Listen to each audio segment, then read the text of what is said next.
대참사, 노메달, 경우의 수, 사과 인사. 또 반복할 것인가? 2026년도 복수가 시작된다. 월드 베이스볼 클래식. 우리는 그동안 너무 많이 졌습니다. 야구 강국이란 타이틀은 조롱거리가 되었죠. 잃어버린 자존심을 되찾기 위해 소집된 30명의 명단을 보겠습니다. 이번 대표팀 명단은 간단합니다. 오직 실력만을 기준으로 하였습니다. 타자, 투수, 수비, 키 플레이어 4가지로 나눠서 알아보겠습니다.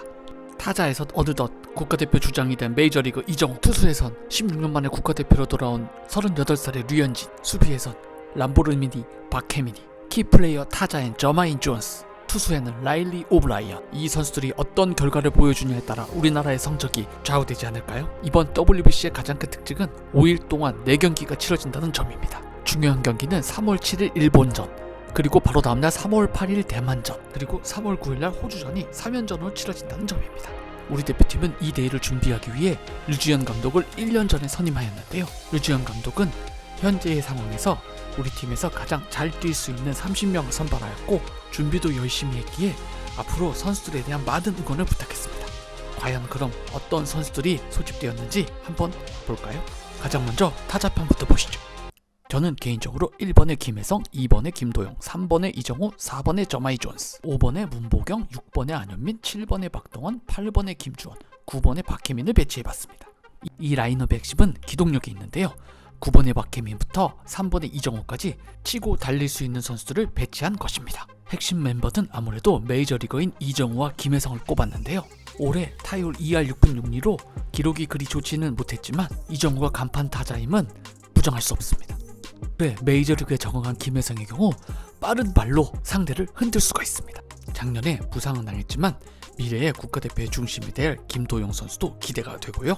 지난 일본과의 평가전에서 KBO 신인왕의 위력을 보여줬던 안현민 선수도 기대가 되는 선수 중에 한 명입니다. 여기에 혼혈 선수로 갓 메이저리그에 입성한 마이너리그는 폭격했던 셰이 위트컴 선수도 기대가 되는 선수입니다. 두 번째로 투수편입니다.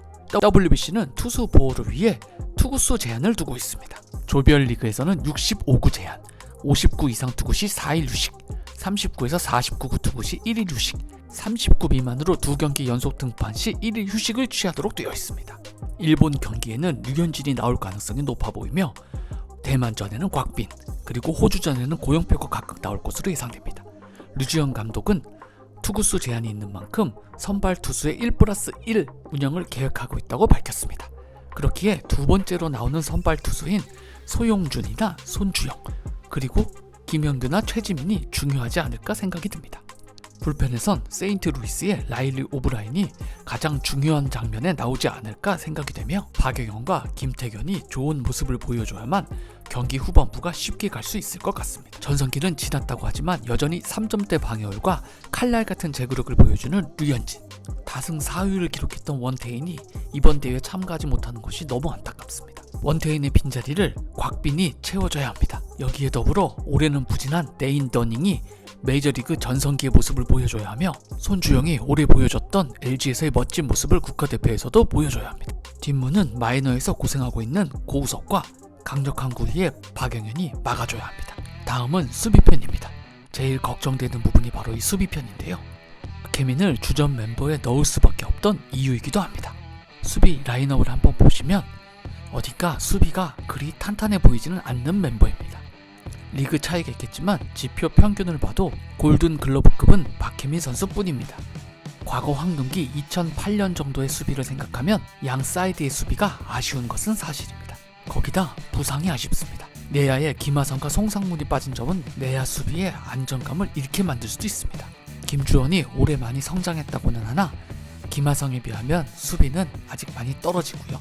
김도영 선수도 수비 범위와 송구 파워는 좋지만 안정성 측면에서 조금 더 약하다는 평가를 받습니다. 이제 마지막으로 키 플레이어에 대해서 알아볼 건데요. 혼혈 한국인 2명이 합류합니다. 타자에는 저마이 존스, 올해 디트로이트에서 기량이 만개한 선수입니다. 메이저에서 OPS 0.937을 기록했을 정도로 장타력에는 장점이 있는 선수입니다. 단점으로는 주로 지명타자 우익수, 좌익수로 출전했기에 정확한 포지션이 없다는 점이 있습니다. 두 번째는 투수인 라일리 오브라이언, 작년에 메이저리그를 씹어먹었던 투수입니다. 가장 중요한 기록은 9이닝당 탈삼진이 약 8.4개인 기록인데요. 메이저리그 리그 불펜 최상위권 성적이면서 우리나라의 가장 큰 위기 순간에 오브라이언이 큰 역할을 할 수 있을 것으로 내다보입니다. 이렇게 명단을 준비하면서 문동주와 원태인이 빠진 것은 참으로 안타까웠습니다. 1선발과 2선발급이 문동주, 원태인이 모두 빠진 상황에서 최근에 라일리 오브라이언마저 멤버에서 이탈했습니다. 주전 유격수 김하성과 송성문이 빠진 부분도 안타까운데 이렇게 부상 선수가 많으면서 전력으로 WBC를 치를 수 없다는 점이 참으로 안타깝습니다. 마지막으로 현재 멤버들을 가지고 한국과 일본이 가상 대결을 한다면 어떤 결과가 나올지 스카우팅 리포트를 한번 보실까요? 한국의 경우 5점 만점에 3.5점, 일본의 경우 5점 만점에 4.5점을 받았는데요.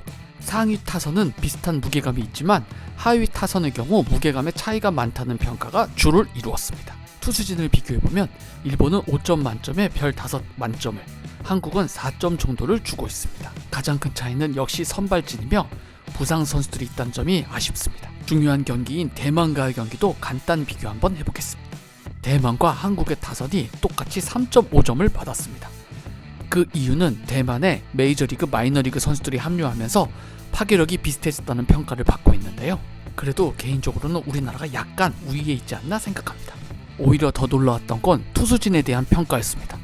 투수진 역시 5점 만점에 4점을 주면서 대만과 한국이 비슷하다는 평가를 받고 있습니다.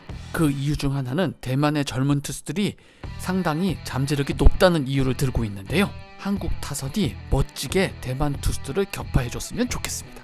대한민국의 전력을 타자편, 그리고 투수편, 수비편, 키플레이어 편으로 각각 나눠서 분석해봤는데요. 여러분의 생각은 어떠신가요? 어디가 약해 보이고 어디가 상대적으로 강해 보이나요? 여러분의 의견을 댓글로 한번 달아주세요. 제게 가장 행복했던 WBC는 2009년 WBC였는데요. 1라운드 예선에서 일본을 1대0으로 이기며 행복했던 순간이 있습니다. 그날 호투했던 봉준근 선수는 봉준근 의사라는 별명까지 얻게 되었는데요.